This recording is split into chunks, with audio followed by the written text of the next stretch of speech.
the deadly Krabbe's disease, other children are now beating it. In part two of tonight's special assignment, News 4's Ellen Maxwell shows us how doctors in North Carolina are using a new treatment to stop the disease in its tracks.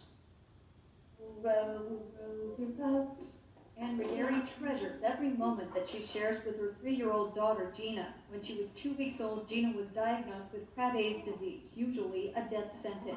Gina's older brother, Nick, died of Krabbe 15 years before, but Anne heard that doctors at Duke University Medical Center had discovered a treatment that was working, so she called Dr. Joanne Kurtzberg.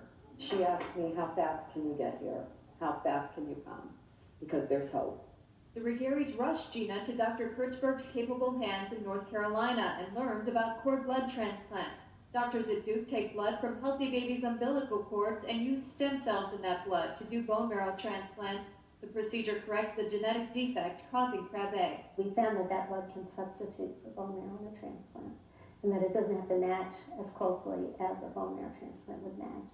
Gina was only the 3rd infant with Krabbe's disease to go through the procedure. First, she had to endure 9 days of chemotherapy. And looking at Gina at 3.5 weeks old when she actually started the first day of chemotherapy, a happy baby, a very happy baby, and it was very difficult to know that I was going to make her so sick that she could even die through the process.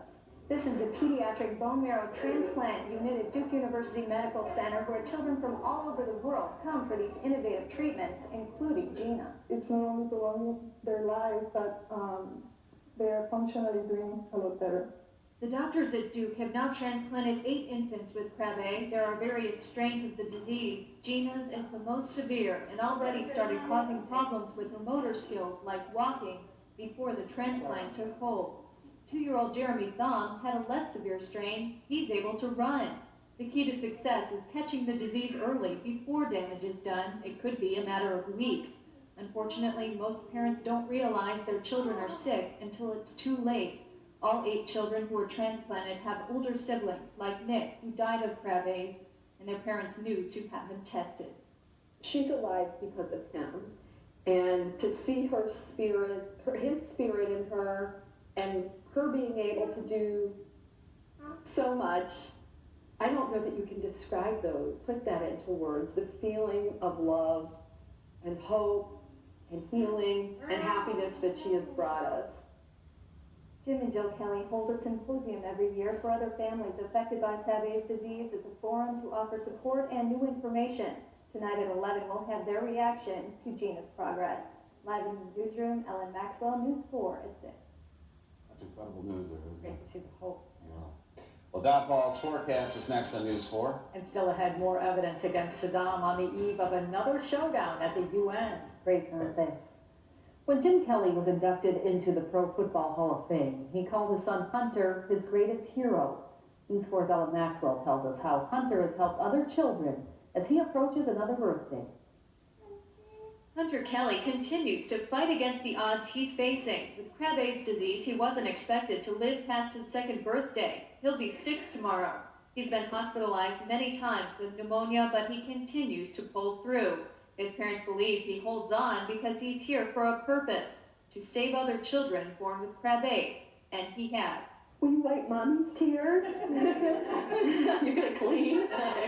Children like Gina Regari, who was born with Krabbe's but received a life-saving bone marrow transplant when she was less than a month old. Gina's parents found out about the new procedure through Hunter's Hope. I never heard about Krabbe until they had Hunter. You know, they're helping to fund and raise the level of awareness to help researchers to save children like Gina and other kids that have been able to be transplanted and saved. So I'm very grateful. The Kellys are holding a huge birthday bash for Hunter and his father, Jim Kelly, tomorrow, and they have various reasons why people should come. It's such a good time. There's so many fun things to do for all family members. Everything is free. It's tomorrow, Valentine's Day. Bring your kids out. Now it's time to bring your family out, celebrate your kids. This Valentine's Day, make it a family affair. Because it's my dad's and my brother's birthday. Hunter's Day of Hope runs from 5 to 9 tomorrow night at Chestnut Ridge in Orchard Park. The Kellys hold it to give back to the community that has given them so much support. Live in the newsroom, Ellen Maxwell for the 10 o'clock news. And just ahead on the 10 o'clock news, the latest from